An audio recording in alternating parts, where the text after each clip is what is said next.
What's going on, guys? Welcome back to the show. This is part 3 of my second book review, I Will Teach You to Be Rich by Ramit. Now, this is actually my favorite part because it covers investing, right? This is like where the sexy and the rich kind of converge, but not in the way you think.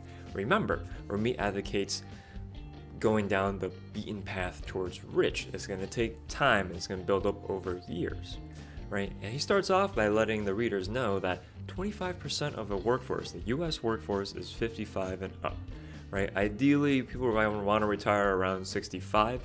So 1 in every 4 people in the workforce now is 10 years away from retirement. And the sad fact is they're not going to have enough money to retire by the time they get there, right? So the statistic I've heard, or the dollar value I've heard, is you need $2 million in the bank account, and you take out bit by bit every month to be able to retire comfortably for another 20 years. A lot of people don't have that. Honestly, I'm worried for my own parents as well, and then that's kind of why this particular chapter or section speaks out to me, because Ramit really advocates having his readers invest into the entire stock market. Note, he didn't mention picking individual stocks, right?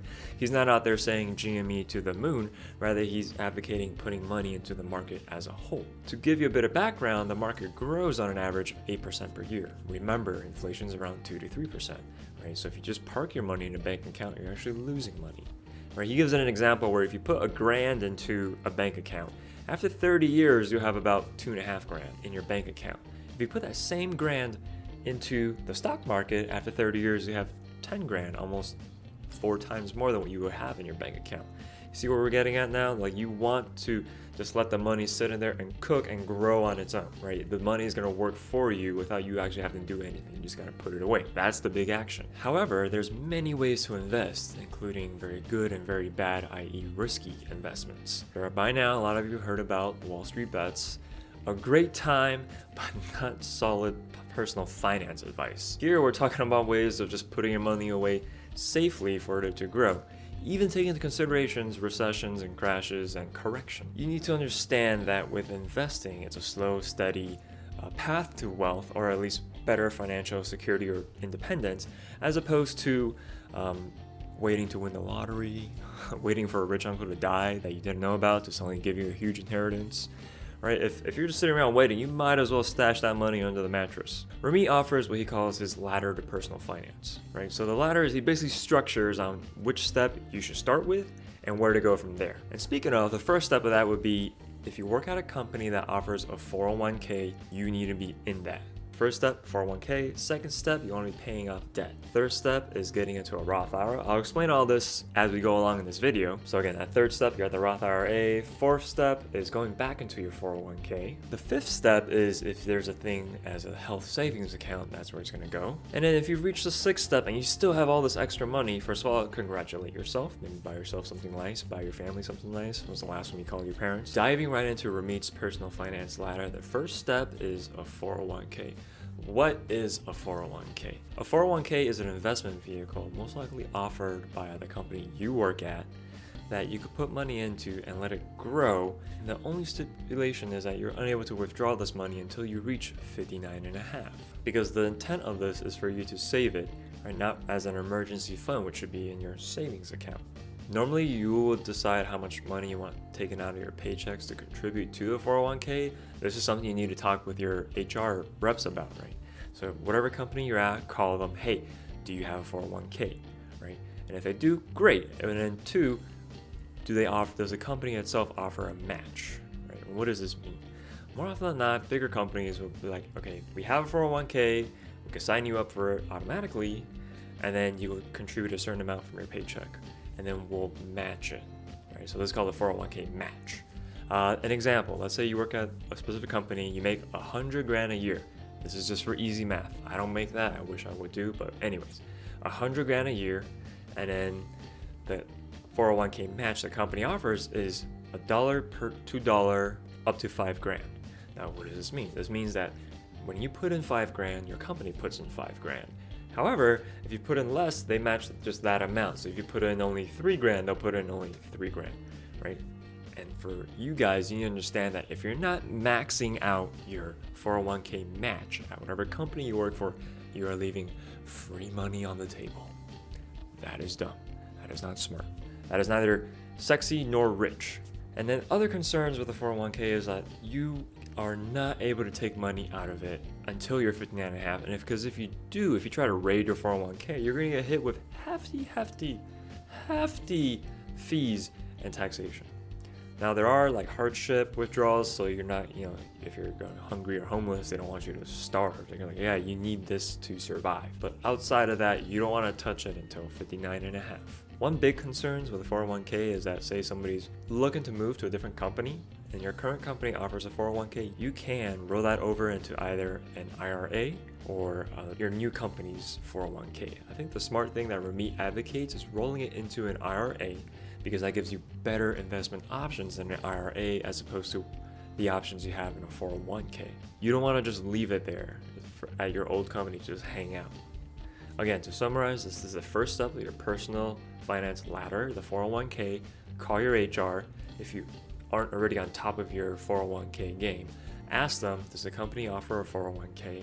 And then ask them, if they do they offer any kind of match to your contributions? And you should be maxing out that match. So that's the first step, maximizing the company match for your 401k. The second step is debt. I talked about that in the first part of this book review, right? You want to be paying off your debt aggressively.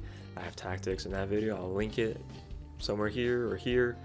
And then you want to be attacking that debt, because the more debt you have, the less money you have to invest, the slower and longer it's going to take to grow your wealth by the time you reach retirement age, right? We're trying to avoid having to work when we do want to retire. So after that comes the Roth IRA, or just an IRA.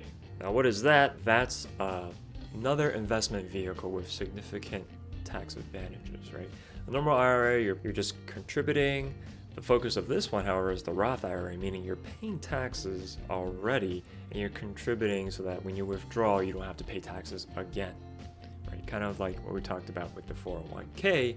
There's also Roth contributions to a 401k, so you don't pay taxes when you're withdrawing, if you anticipate being in a higher percentage tax bracket at that point in your life. Now keep in mind, the 401k is employer sponsored, but the Roth IRA is not. This is something that you got to go out and open it on your own. Odds are you're going to have to go to a broker, open an investment account, and then open a specific Roth IRA account and you start contributing there. Key differences to note is that a Roth IRA allows you to invest in anything, right or wrong, and it gives you a lot more options, better things to invest in compared to a 401k. Ramit loves Vanguard just because they're lower fees, and if I ever decide to leave my current company, I know I'm going to roll my 401k into my IRA. And then remember, both of these are long-term investing vehicles, right? So you're just putting your money in there and they're going to just cook, and at the end of the 20, 30 years, you're going to look like, hey, that's a lot of money. Great, I can retire. However, whereas 401ks don't allow you to withdraw anything, the Roth IRA allows you to withdraw principal. What does that mean? Every year you could put up to $6,000, right? So if you put in $6,000 this year and it grows to $12,000, and in that year you have to be like, oh crap, I need some money, I need $6,000. It's okay, you can pull out the principal, but you're gonna get heavily fined if you take out anything more than that. Just keep that in mind. And with your Roth IRA, you want to contribute as much as possible, right? Again, 2021, that max is $6,000. It could change. I know when I started it was less than that, and recently it bumped up. Great, right? And then you want to start with low-cost investment brokerages: Vanguard, Fidelity, Schwab. Ramit advocates using Schwab because they have you open an investment account and a checking account, so you can have your checking and now your Roth IRA account all together in one. Real convenient. And then low fees as well. Vanguard is you're getting into index funds. You're buying the market. You're not picking hot meme stocks to moon in the next week or two and crash the week after. You want discount brokerages with the lowest fees. And why is that? It's because fees are going to eat up your investment gains. You don't want to be putting in $6,000 a year every year for 30 years only to figure out that you made 2% because the other 6% were eaten up by fees. Like, that's ridiculous. You don't want that. I don't want that, right? Nobody wants that. The recommendation here is to start a Vanguard account because of the low minimum required of $1,000. Keep in mind, Schwab has no minimum if you have a direct deposit of $100 or more into your checking account. Now, Ramit does touch upon robo advisors such as Betterment or Wealthfront, and the TLDR is don't bother. Just throw your money into index funds and just let it do its thing. What matters here is just pick one and move on, and then start putting money into it, start investing. The bulk of your portfolio should be in long-term holds, if you will, where you're buying the market, you're not buying individual stocks. Right? If you do want to play stocks, make that a very small percentage of your portfolio, and make sure it's something that you're willing to lose. Now, quick recap. The first step of the personal finance letter was you're maximizing your company's 401k match. The second step is paying off any debt you have. Third step is that individual Roth IRA account. You could fund that, right? So ideally you want to max this out. You want to pay off as much debt or be debt free. You want to max out your 401k annual contribution. 2021 is $6,000. After that, fourth step is to get into back into your 401k to max that out. I think the current max for 2021 in your 401k is $19,500. And then the fifth step is where we get into what's called a health savings account. Health savings accounts are normally a part of a high deductible, high premium medical insurance plans, and they are a triple whammy of tax advantages as an investment vehicle. Again, 401k, Roth IRA. If you have a health savings account, this is the third one. But this is after you've already put a lot of money into everything else on your way up to this step, right? So what's so good about a health savings account or an HSA? So the main things are you're contributing money tax-free, right? It's being put in before it gets taxed and gets into your pocket. After that, you could get tax deductions on it, huge. And then after that, it's also, you could grow tax-free, right? So it's a triple whammy of just getting the most bang for your buck. And a lot of people are using that as an investment account such that they're willing to pay for medical expenses out of pocket in order to not touch their health savings account fund. But again, you don't want to be playing with this until you've maxed out everything else up to this step, right? You've maxed out your Roth IRA, your 401k, you're debt free. Then you can be like, okay, I'm gonna throw some money into the health savings account. And ideally, the health savings account can offer competitive funds, such as like a target date fund or a total stock market fund that you could put that money into. Again, this is after you've maxed out a lot, and then at this point you'll be making a lot of money, right? Not many people could get to this step, but if you do, you're on the road for a very cushy, comfy, and probably quick retirement. After HSAs, the next step is step 6 here is you're making a lot of money. You can either ideally you want to be investing in yourself, right? Learning new courses. Education's huge. There's huge returns on education. Or you can also open another investment account for yourself, and then you can just buy things that you pick, right? And then from there, not saying day trading, I'm saying more you know these are long-term winners. You're buying funds, and you could just put additional money in there, right? But at that point, you are making bank. And you're probably not watching this video, but if you are, good on you. And if you're getting anything out of it, please let me know below how I've helped you. Right.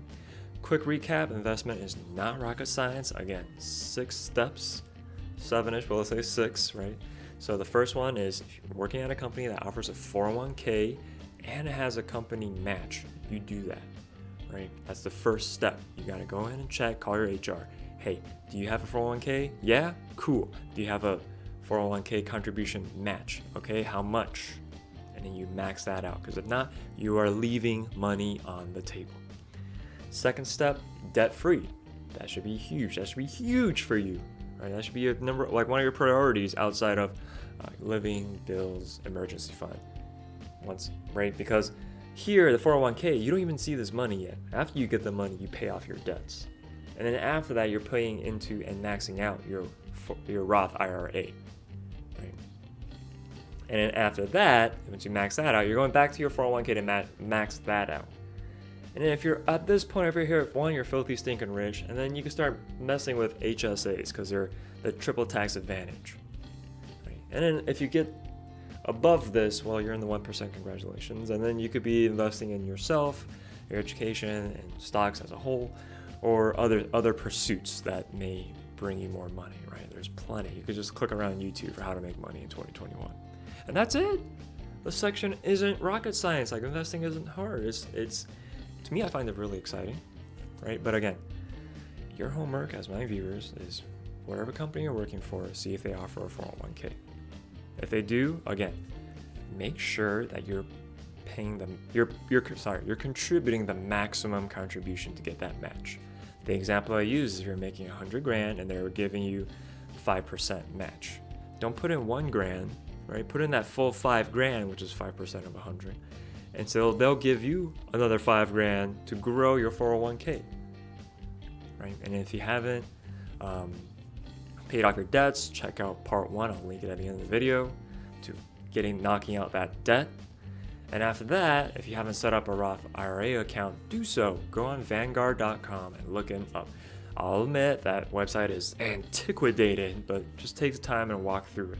And then fund it. Put money into it. Put $1 grand so you can buy into something and just let that grow. Right? After that, again, max out your 401k. And then just understand what the maximum contributions are per each of these.